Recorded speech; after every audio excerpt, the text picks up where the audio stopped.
Онцлогтой татвар төлөгч уран дор Монгол орон даяар Монголын татвар төлөгчдийн өдрүүд өнөөдөр буюу одоо 6-наас 10-ны хооронд одоо нийт орон даяар бол тэмдэглэж байна. Энэ өдрүүдээр бол нээлттэй зохион байгуулж байгаа нэлээд ажлууд байгаа. Тэгэхээр энд бол нийт одоо татвар төлөгчид иргэд бол нээлттэй оролцож болох одоо сургалт уулзалтуудыг бол би бас хэлье гэж бодож байна. За энэ дээр бол 6-наас 10-ны хооронд өглөө бүр 8:30-аас иргэдэд зориулсан одоо танхимын сургалтыг бол бид зохион байгуулж байгаа.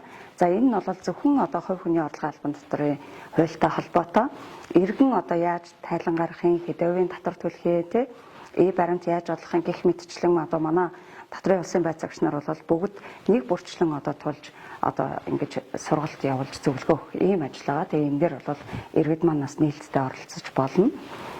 За лав гараг буюу 8-ны 10 цагт Гранд Як одоо зочид буудлын танхимд бид нар бол сургалт зохион байгуулахаар байгаа. Энэ нь бол ерөөсөө мэрэгжлийн нэгтлэн бодогч нарт зориулсан санхүү татрын тайлан түүнийг гаргах анхаарах асуудлын талаар одоо нээлттэй сургалт байгаа учраас манай нэгтлэн бодогч нар бас нээлттэй оролцоорой гэж бас урьж байна. Жишээлбэл бид нар 23 онд 53.3 тэрбум төгрөг төвлөрүүлэхээс 69 тэрбум төгрөгийг одоо нийт одоо Тархуул аймгийн татвар төлөгчид бүрдүүлж чадсан байна.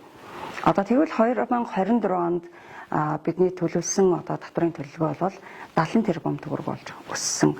Энэ үзүүлэлт харагдаж байгаа. Тэгэхээр энэ бол маш олон шалтгаантай. Нэгдүгээрт одоо Тархуул аймагт татрын баазар буюу одоо татвар төлөгчийн тоо нэмэгдэжээд Улаанбаатар хотоос болон босоод аймаг сумдуудаас ирж байгаа татвар төлөгчид бол нэмэгдэж, шинээр үүсгэн байгуулж байгаа татвар төлөгчид байна. За мөн одоо татрын хууль тогтоомжийн мөрдөлт бол үнэхээр бол бас тодорхой түвшинд бол дээшилсэн нь бол бүр ихт ингээ харагдаж байгаад бол бас нийт татвар төлөгчдөд талархаж байна.